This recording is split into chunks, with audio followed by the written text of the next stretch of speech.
So like I said, I have my bread flour and my cake flour in here. Two different kinds of flour. One has a very low protein content, the cake flour. So to create delicate cakes, we often use cake flour or pastry flour for pastries because it will give us a nice tender crumb. But bread flour has a stronger protein content, so that kind of the combination of the two gives us a product that is going to be sturdy enough to hold up and give us rise, but also give us kind of a tender flake at the same time. So just bring those together with the whisk. You could also get the same effect by sifting, though it's a bit more fuss, and whisking them together is just fine.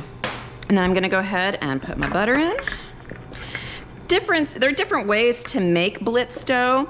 You can make a dough with water and flour that you then roll out, and then you take your cubed butter and dot it over, lay another sheet of dough on top, and laminate it together that way. But your book has you make it this way, where you combine the fat with the flour, get it all nice and coated.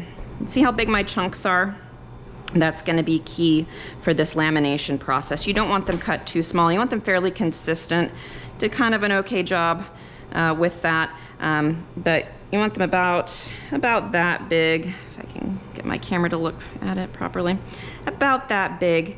When you cut them up. I find it easier to use a skinny knife when you're cutting butter. It's a little bit easier to get through it, especially if you've got big pound chunks of butter like we do in professional kitchens. But if you're using sticks at home, that's fine too. All right, got that nice and coated, and I'm gonna take that to my mixer.